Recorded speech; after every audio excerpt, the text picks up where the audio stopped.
Most people think Europe's next great geopolitical struggle will be fought in the east, along the borders of Russia and Ukraine, but they're wrong, because the real strategic battleground is shifting north into the Arctic. And quietly, steadily, almost without anyone noticing, a small Scandinavian country has positioned itself as Europe's dominant power in the region. Not Russia, not Germany, not the UK. It's Norway. And once you understand why, the entire map of European power starts to look very different. This isn't hype. Norwegian strategy documents, Arctic governance records, NATO planning papers, government energy reports, and independent assessments all point to the same conclusion. Norway is transforming itself militarily, economically, technologically, and diplomatically into the central pillar of Europe's Arctic future. Its 2025 Arctic strategy, officially titled Norway in the North, a high North policy for a new era, marks a dramatic pivot that officials explicitly describe as a new reality, one shaped by Russian militarization, climate-driven trade shifts, and the geopolitical demand for secure green energy and digital infrastructure. And the deeper you look, the clearer it becomes. This transformation wasn't accidental, it was engineered. To understand why Norway is suddenly so important, you first need to understand the Arctic's place in global strategy. Nearly 80% of Norway's ocean territory lies north of the Arctic Circle, according to Norway's own Polar Institute and the Arctic policy documents published by the Norwegian government. This makes Norway not just a European Arctic country, it makes it one of the Arctic countries, with responsibilities and opportunities that stretch far beyond its population size.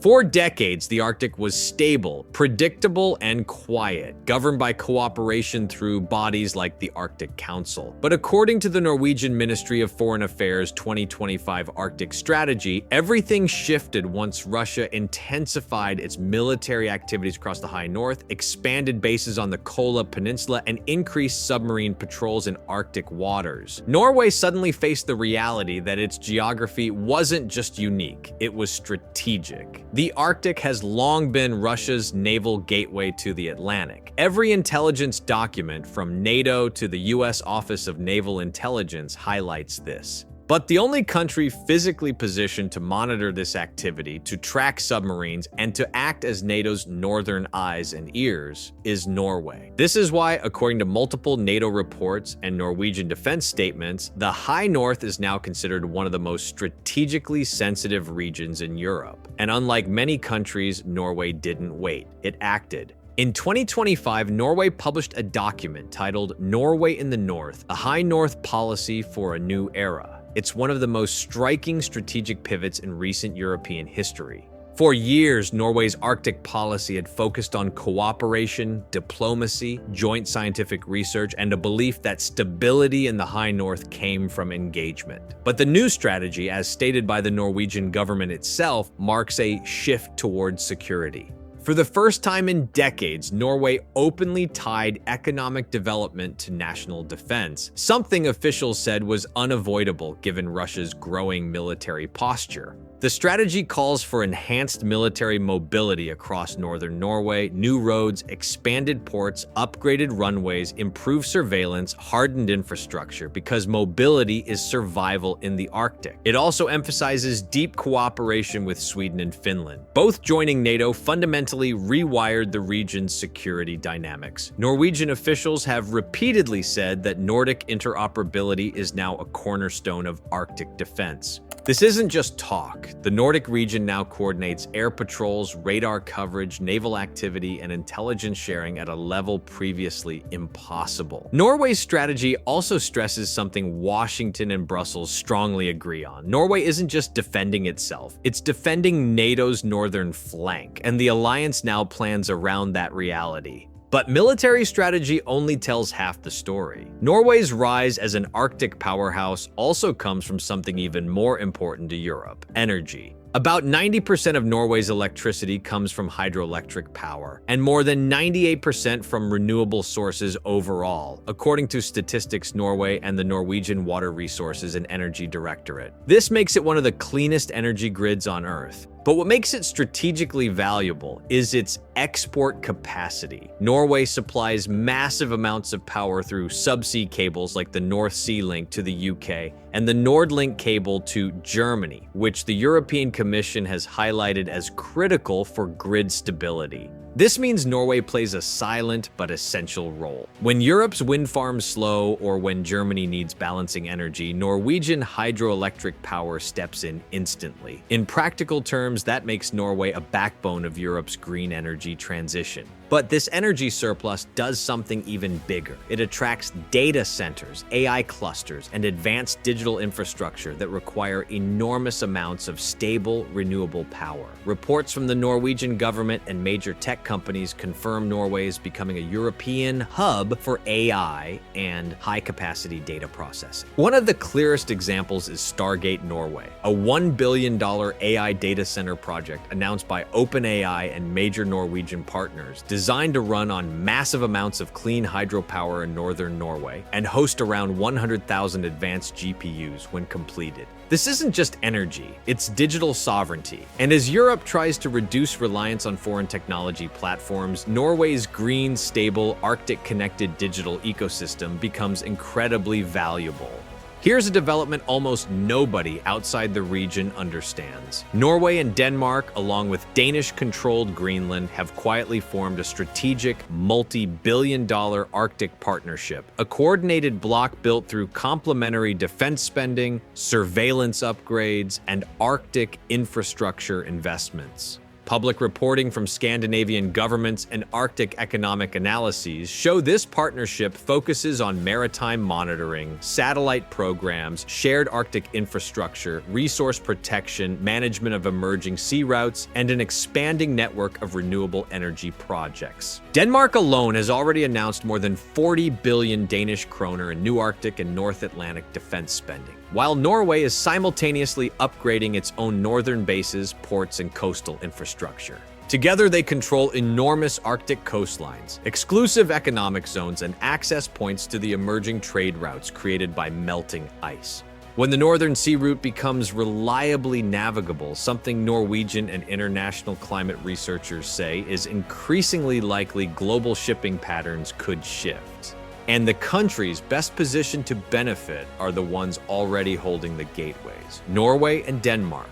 This partnership also boosts jobs. Scandinavian economic reports show thousands of positions are emerging in maritime technology, offshore wind, shipping logistics, Arctic construction, and renewable energy production. This isn't just an alignment of interests. It is a quiet consolidation of Arctic power, binding two stable, wealthy democracies into a single strategic front.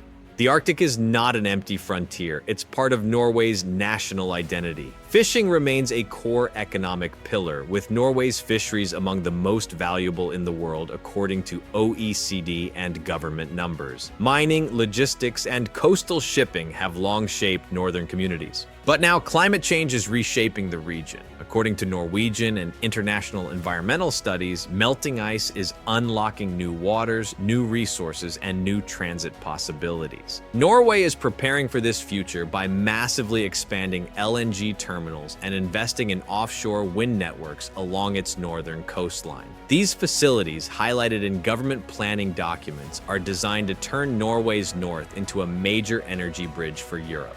It's a long-term economic vision: clean energy, Arctic logistics, sustainable industry, and the infrastructure needed to support northern communities. In the 2025 Arctic strategy, this is described not as charity, but as security, because strong northern communities create a strong northern defense. From 2023 to 2025, Norway led the Arctic Council, the most important diplomatic body in the region. Hosting the Arctic Council Secretariat in Tromsø, Norway used its leadership to push agendas focused on stability, sustainable development, and climate monitoring, according to the Council's public statements and activity reports. What's important is that Norway didn't treat this role as ceremonial. It used it to influence policy, funding, research direction, and international cooperation. And unlike some Arctic states, Norway consistently ties environmental protection to strategic interests. Its leaders openly argue that responsible stewardship strengthens political legitimacy and gives Norway greater influence in shaping Arctic norms. In a moment when the Arctic is becoming more competitive and more militarized, Norway is positioning itself as the region's primary diplomatic stabilizer. Not a loud one, not a forceful one, but the kind that makes rules and expects others to follow them. One of the most groundbreaking developments is Norway's partnership with the European Space Agency to build an Arctic Space Center in Tromsø.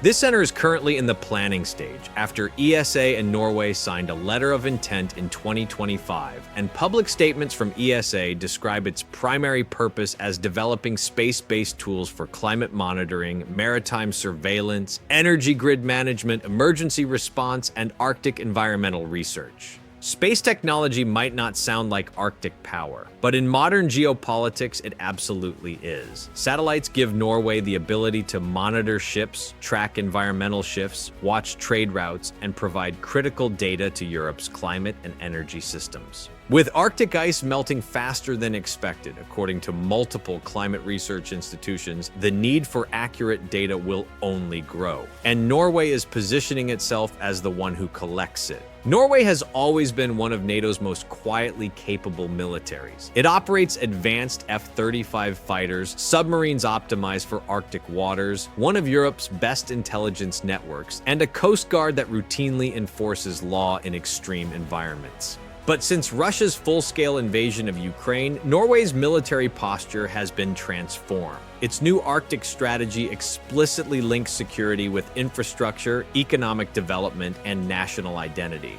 The country is upgrading runways, reinforcing bases, strengthening radar systems, and coordinating closely with Finnish and Swedish forces. NATO publicly highlights Norway as essential to monitoring the Russian Northern Fleet, which sails from the Kola Peninsula, just a short distance from Norway's border. This means Norway is not just defending itself, it is defending Europe. So why isn't Norway talked about the way France, Germany, or the UK are? Because Norway doesn't advertise its power, it builds it through renewable energy dominance, through AI and data infrastructure, through strategic partnerships with Denmark and Greenland, through leadership in the Arctic Council, through space-based observation and scientific research, through one of Europe's most modern Arctic-focused militaries, through economic networks that stretch across the High North, and through a national strategy that recognizes one truth: the future of Europe is tied to the Arctic.